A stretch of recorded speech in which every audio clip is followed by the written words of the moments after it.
mbokk yi dal leen ak jàmm seen YouTube bi di MSTK TV ñu leen ñaan ngeen wéy di abonné di partage vidéo yu baax ndax njariñ di gën a mën a yaatu. mbokk yi tey nañu indi leen discours kii di El Malick Ndiaye parti bi di Pastef muy jiite seen communication mu doon ko man loon nag macha allah parce que dafa mën a faram-fàcc ay wax trop yàlla na ko ci yàlla defal tawfiq. El Malick Ndiaye nag ñëw indi discours bu am solo boo xam mi ngi jëm ci seen parti bi di Pastef donte dañ koo tas. waaye seen candidat bii di président Ousmane Sonko ak coalition bi nga xamante ni si nii ñoom ñoo ko porté muy ay parti politique yu bëree bëri dajaloo ki ci mujj rek mooy Moustapha Guirassy bu yàggul rek dafa def benn déclaration wane ne parti bi dafa bokk ci parti boot président Ousmane Sonko ngir mën a dem ci élection yi. El Malick Ndiaye indi kàddu yu leeral jëm seen candidat bi coono yi ñu daj depuis biñ taxawalee seen candidature ba léegi galgal ni nañ fi def yëpp ak coono yi ñu ci daj macha allah waaye nag nee na li amoon solo rek mooy mu jàll. fale ca conseil constitutionnel parce que dem nañ déposé li nga xamee ne moom lañ leen laajoon lépp.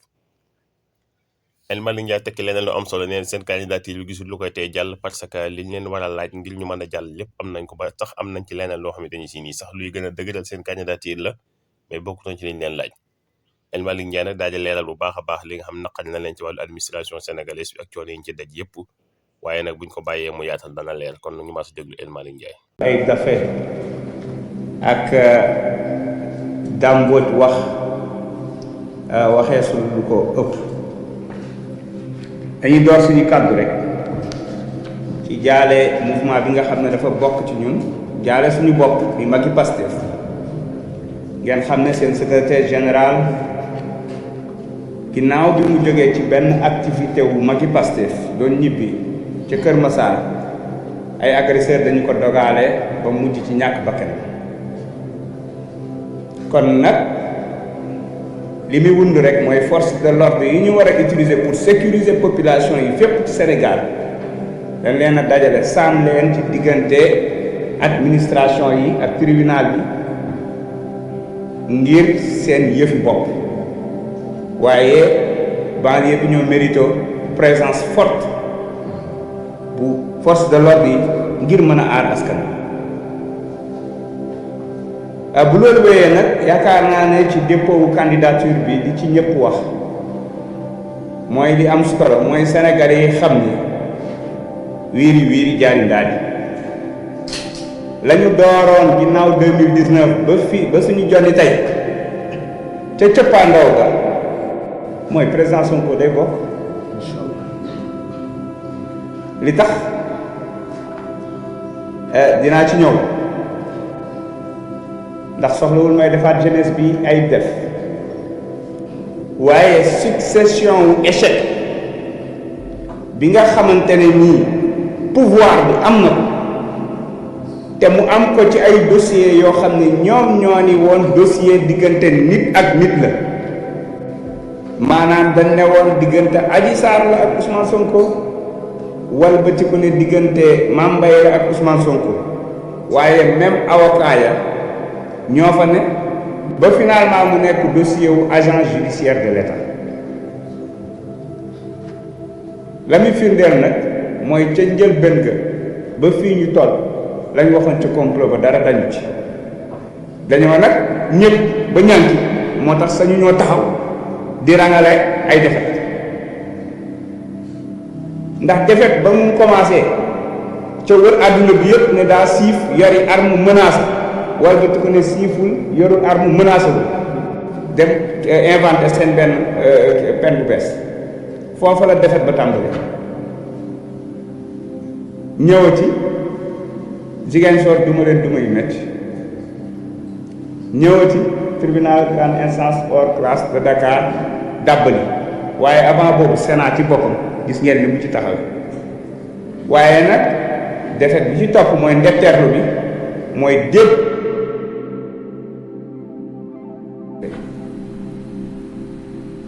ñëwati Ziguinchor duma leen duma yu métti ñëwati tribunal grande instance hors classe de Dakar dàbbali waaye avant boobu Sénat ci boppam gis ngeen ni mu ci taxaw waaye nag defet bi ci topp mooy ndetteerlu bi mooy dépôt nag acceptation dossier Ousmane Sonko mbokk yi loolu Yaakar Badiane ak Thiendella ak Cheikh Issa Sall instructions yi ñu jot bay bloqué j'espère que c'est des instructions écrites et que am nañ ay preuves que ne dañ leen a jox ordre ndax mbir yi du saa yi duñ ko bàyyi noonu mu jàll loolu moo tax sax justice ci boppam moo gën a mer ñëpp parce que actuellement administration moo défier justice loolu mooy li am parce que nekkatul mbirum Ousmane Sonko de ndax mbirum Ousmane Sonko 9 pièces lañ ko laaj mbokk yi 9 pièces yëpp la déposé ba wis leen li may wax leer nag laa ko teg ndax bu dee caution am na quittance ba leen bëggoon a nangu te jotuñu ci la ca des di attestation xam ngeen pour lan 48 heures dañoo soxla rek vérifier ndax compte bi ko joxe du compte dóor kat ndax am na xaalis waaye léegi boo joxee quittance joxe relevé bancaire kay mat na sëkk yokk ci nag ay PV constat huissier bii wane ne waa ji dafa lànk daw ndax ku la dalal may la café accompagné la nga dem ngay jéem war a wàcc wax ak presse mu ne jël taxawal fii wax quelques minutes après mu war ba tugg ne ña ngi koy wër pour delloo ko chèque ngir nangu suñu quittance tey ñu dee jëluñu chèque delloowuñu quittance lépp nga conseil constitutionnel beneen bi ci des mooy casier judiciaire vierge la déposé ndax amul benn condamnation jox nañ ko casier judiciaire déposé na carte d'identité ak carte électeur la déposé extrait de naissance la déposé certificat de nationalité la déposé ndax sénégalais la pur sang ak la ñu laaj yëpp waaye dañ leen a wis décision de justice yeeg PV yeeg lépp moo tax dossier Ousmane Sonko moo gën a complet ci dossier parrainage tamit dafa déposé 13 députés yu leer nañ ngeen sénégalais yi seen xel dal ndax waa ji lu koy tere bokk ci élection yi yàlla sàkk ko loolu laa mës a wax loolu la Pastef mës a wax loolu la coalition Sonko président mës a wax leneen li ci am solo encore une fois mooy wax fa dëgg yàlla magistrat yi particulièrement conseil constitutionnel yaakaar naa ne dinañu corriger bu baax xoññal bi ñu doon xoññal justice bi ak administration bi nga xam ni dafa tëkku justice parce que tëkkuwul Ousmane Sonko ndax justice moo décidé ñu ne ko jëfewuñu décision justice loolu képp la du leneen xam nga lu tax ñu war koo def la moo tax conseil constitutionnel nécessairement day valider candidature président Ousmane Sonko c'est pour éviter ce qu'on appelle un précédent dangereux xam nga la mooy précédent dangereux président bii foofu 2024 président Ousmane Sonko su ko neexee 2029 ngir bañ chef de l'opposition Dame Mbodj wala chef de l'opposition Maïmouna Bousso bokk ci élection yi danaan rek yow mi ma teg fee ca conseil caisse de dépôt fexeel ba waa ji bu ko jox quittance xam nga kii sax am na quittance mais bu mu am quittance keneen ki mu ne fexeel ba bu ko jox fiche waaw administration bu ko fas yéenaawul jox am moo koy jox malgré décision justice su boobaa qu'est-ce qui va se passer conseil constitutionnel bu ñëwee ñu ne ko amoo quittance amoo fiche daal di koy éliminer donc ça veut dire que à partir de ce moment là président dafay nekk ku ko neex mooy bokk ku ko neexul du bokk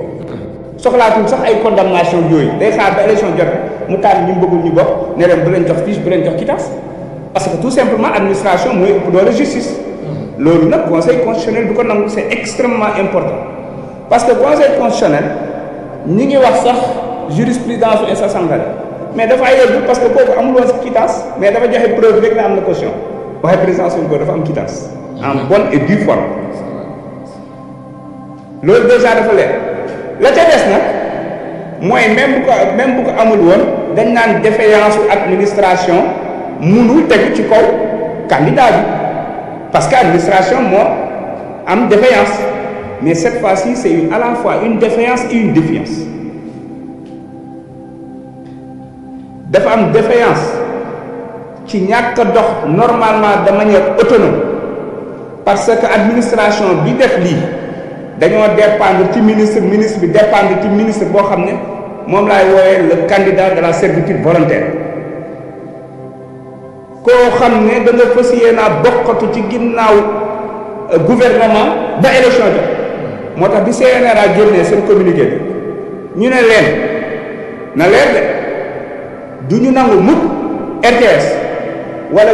quelques médias yoo xam ne xëy na moom la ñu jàppal tànk di couvrir ay activités ñu naan activité gouvernementale la wala tournée économique la déedéet bu wóoree boppam il n'a qu'à démissionner le premier ministre wala le premier des ministres il n'a qu'à démissionner wàcc ci terrain bi jéem a góorgóorlu ngir jël 4e wala 5e loolu moo war a nekk mbiram